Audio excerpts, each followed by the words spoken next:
Առաստաղից առասպել է կախված կապույտ ծաղիկների փնջի տեսքով Մարիա Ցագարիի սպասում ինստալացիան հողում է կատարում գերմանացի բանաստեղծ ու փիլիսոփա Նովալիսի անավարտ վեպին։ Արտիստը կապտագույն ծաղկե փնջերով սպասում է իդեալական կյանքի ու մաքուր ճշմարտության պոեզիայի։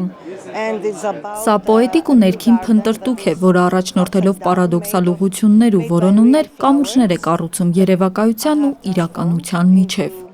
Մտածածինի ու ռեալի սահմանահատումը Գյումրիում է ստանդարտ տրիեննալեն ժամանակակից արվեստի նոր հորիզոններ է բացում հանրապետության երկրորդ քաղաքում։ Այդ բացահայտումները միայն հայաստանյան մասշտաբով չեն, միջազգային մակարդակով Art Nouveau է։ Անալոգ լերը իսկապես կարծեք թե որոշակի նորություններ է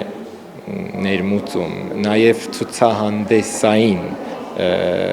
կուլտուրայում։ Ձիթողցյանցների տանն ու Սերգեյ Մերկուրովի թանգարանում են տեղակայվել կոնցեպտուալ ավանգարդի նորաստեղծ նմուշները։ 3 տասնյակ արտիստները աշխարհի տարբեր երկրներից 3 շաբաթ ապրել ու ստեղծագործել են Գյումրիում։ Այստեղ են գտել ստեղծագործական կյանքի իրենց անալոգ լերը։ Հարազատ քաղաքի թանգարաններով շրջում է հպարտությունը չթաքցնելով Արարատ Սարգսյանը մեր ժամանակների ամենահայտնի գյումրեցի նկարիչներից է։ Մինչև այս պահը ինքն էր Գյումրվա արվեստը միջազգային արտ-տրիբունաներում ներկայացնում։ Հիմա դուրսն է եկել ներս, ահա եւ երազանքը մասամբ իրականություն է։ Այսպիսի միջոցառումները կնպաստեն, որ երիտասարդները մնան, չթողնեն գնան, գիտեք, չպետք է լինել մի քաղաքի երգիր։ Այս քաղաքի երակներում արվեստ է հոսում եվրոպացի մշակութային լրագրողներն ու տեսաբանները չեն հասցնում ամբողջը կլանել։ Միջազգային ժամանակակիցի ու տեղական ավանդականի կոնտրաստը ստացված է, չափազանց արտիստիկ է ու գեղեցիկ։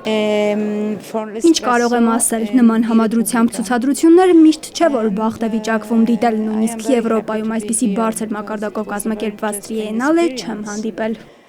Գյումրիու 3 թանգարաններում մոդեռն արտի ցուցասրահները բաց են մինչև հոկտեմբեր։ Ստանդարտի երկրորդ էտապում աշխարհի ժամանակակից արվեստը կհասնի Սևան ու Երևան։ Անի Հակոբյան, Նարեկ Գալստյան, ժամը լրատվական։